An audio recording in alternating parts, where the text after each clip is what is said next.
Okay, so we're talking about the C chord today.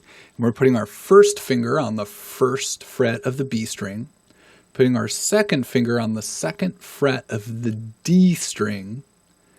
And then this is a little confusing right here. It says you put it across both, but let's just say that I'll just add a little text box here. Okay. The 3 should be on the third fret. Your third finger should be on the third fret of the A string. And if you can be a cool kid and also put it on the E string, I almost never do that. It's just kind of hard. I just skip the E string. I would even put an X on there because it kind of creates a big duddy down there. So I'm going to put an X right there because we don't even need that low E string at all. Okay.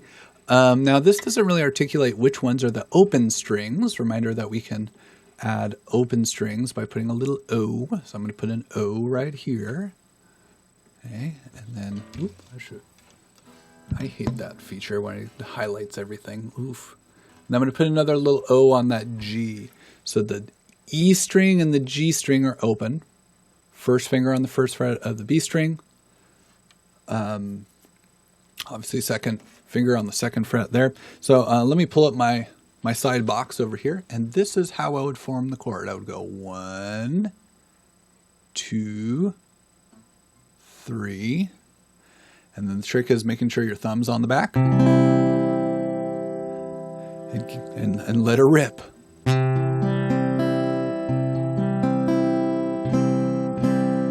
Good. Now there's a couple little tricks here. Sometimes you might find that like your finger may want to do this, but it's going to make that top E string, the high E string, a little duddy. I'm trying to play that high E string, but it's duddy. So you have to kind of get your first finger. You can see that I have a little tunnel right there. Make sure you make a little tunnel for that E string, because if you get your finger down on it, it'll be duddy. Same thing is true with your middle finger. It's really easy to. I mean, I could show you the chord like this, but that's not actually. You have to get up, down. You have to make sure your fingers are pointing straight down onto the guitar to let all those strings ring out. So everyone right now should be forming a C chord, letting it ring, adjusting.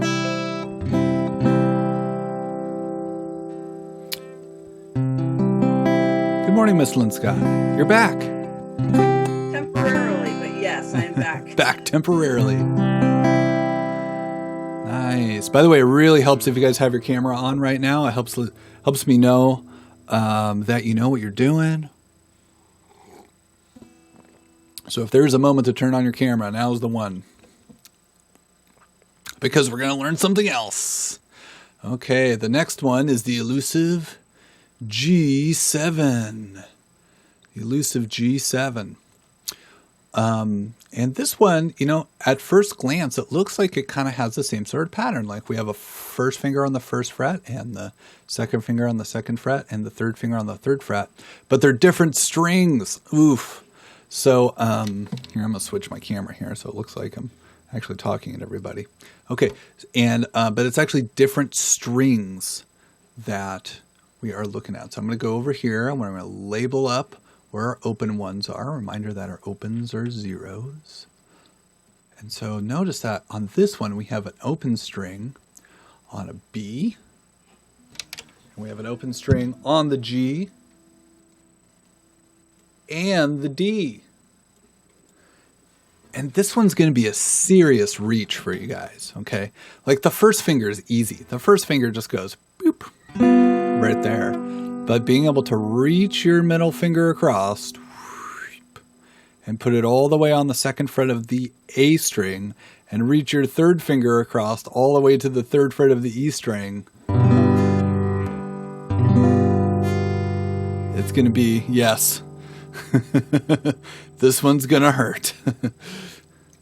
But I think we know, if you're not hurting for your guitar, you're doing it wrong. Your hands should hurt. one's a little awkward at first, but once you get the hang of it, it's pretty good. So everyone's gonna go ahead and everyone's practicing their G7. You can do a full strum, but I think it's also helpful to do a broken chord.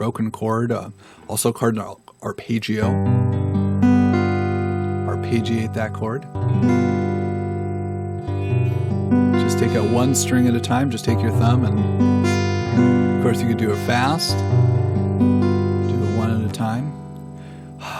This one might even take a little fingertip massage to put the put the blood back in your fingers. Okay. Now comes the time where we need to learn how to do the switchy switches. Okay. You might be thinking, Mr. Dean, what about that F chord? No, don't worry about that yet. We're actually going to save that chord for another time. So I think I should make a box. I think I'm just going to make a box and make that chord go away. Put a big... No. There you go. Bye-bye. Okay, so we're going to be working on the C and the G7. Now, hey, look carefully here. I'm going to make another box here so we don't see the rest of this here. Because we'll talk about the C and the... There we go.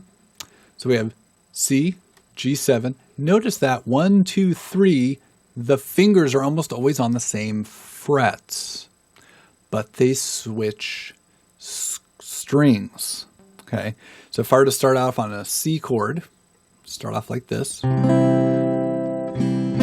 couple strums, and then to switch it, I just have to move my first finger down and my other two fingers out, and I'm on a G7. It's been a while since I've done this, so my hands are feeling a little weak right now. I'm going to switch my camera, my side camera, over to my close-up. Okay, so here's the C. One finger. I'm literally just moving my finger over to the string. Strings, strings. Switching back and forth. Right?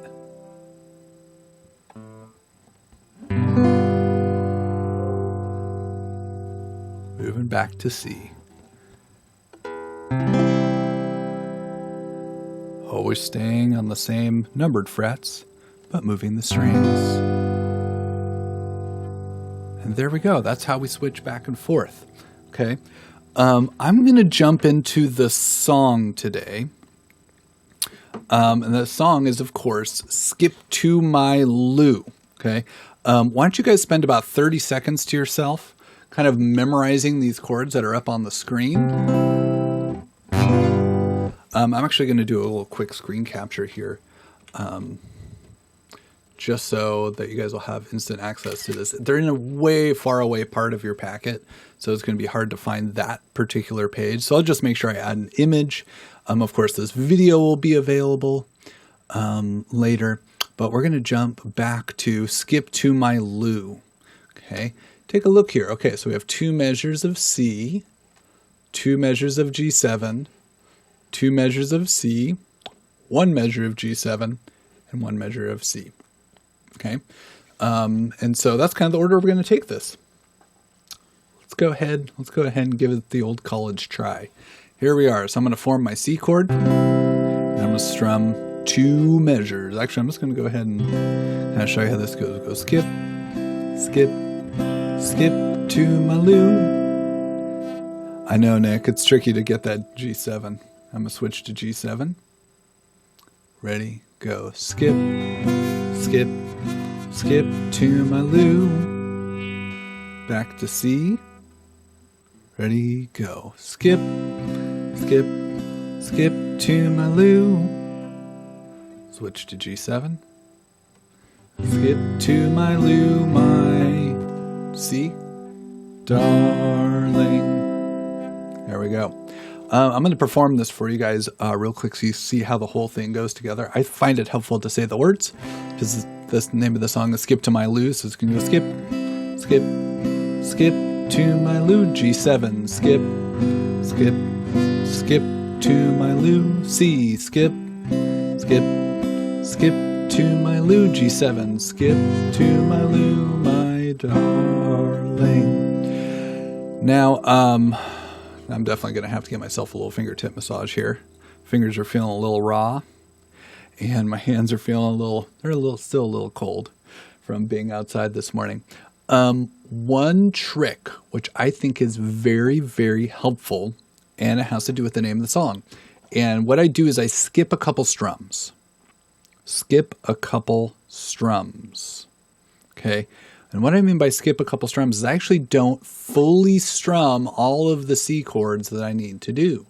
So I'm strumming my C chord, and then somewhere about right here, I kind of stop. I skip a couple strums, and I start moving my fingers over to G7. Okay. John, just go ahead and listen, and I'll work with you one-on-one. So I'm going to start with my C chord, and I'm going to go like this. Skip. You guys are just listening. So it goes like this. Skip, skip, skip a couple strums.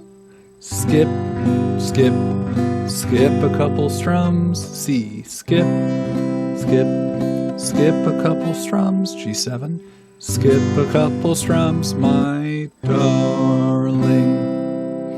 All right, that's kind of our task for today. I'm going to give you guys 30 minutes of personal practice time. Just a reminder that I do want to see these 30-minute sections on your practice log when you guys fill them out on Wednesday. In order to hop off the call, I would like to hear... I'm going to click stop. I'm going to stop